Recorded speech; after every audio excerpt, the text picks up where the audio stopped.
আমার যারা প্রিয় আত্মীয় স্বজন আছেন তাদেরকে কিছু কথা বলতে চাই। সেটা হচ্ছে যে ফেসবুকে আমি যেসব মজা করি, লেখালেখি করি, এগুলো নিয়ে হচ্ছে আপনারা প্লিজ মাইন্ড করবেন না। দেখেন আপনার যে বয়স, সেই বয়স থেকে আমার বয়স তো ছোট, মানে যারা বড় আত্মীয় স্বজন আছেন বয়সে তাদের উদ্দেশ্যে বলতেছি, আপনাদের বয়সে আপনারা কি করছেন সেটা আমরা দেখি নাই। তো আমাদের এই বয়সে আমরা একটু দুষ্টামি করি। দেখেন আমাদের এই বয়সটা হচ্ছে খুবই সংগ্রামের একটা বয়স। এই বয়সে হচ্ছে আমাদের নানান ধরনের টেনশন মাথার মধ্যে। এর জন্য টেনশন থেকে একটু রিলিফ পাওয়ার জন্য হচ্ছে আমরা একটু ফেসবুকে একটু দুষ্টামি করি। আমাদের বয়সের জিনিসপত্র যদি আপনার পছন্দ না হয়, দেখবেন না, একেবারে আনফ্রেন্ড করে দিবেন, ব্লক করে দিবেন। আরো অনেক ধরনের ওয়ে আছে ইগনোর করার। আমার জন্য ফেসবুকটা হচ্ছে সবচেয়ে মানে অগুরুত্বপূর্ণ একটা জিনিস হচ্ছে আমার লাইফে। এছাড়া আমার অনেক কাজকর্ম আছে, তো সেগুলা নিয়ে সারাদিন তো আর আমি ফেসবুকে দেখাইতে পারবো না। কিন্তু ফেসবুকে যে মজাটুকু করি সেটা হচ্ছে একটা বিনোদনের মাধ্যম।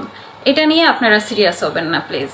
দেখেন আমাদের যে বয়স, এই বয়সে কি আমাদের পক্ষে হচ্ছে রাস্তায় দাঁড়ায় দুষ্টামি করা সম্ভব না।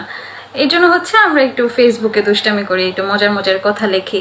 আমার যে মজার টাইপ, মজা করার টাইপ, সেটা আপনার মতো অবশ্যই হবে না। সুতরাং এটা মেনে নিতে চেষ্টা করবেন, অথবা মেনে না নিলে হচ্ছে ইগনোর করা শুরু করবেন।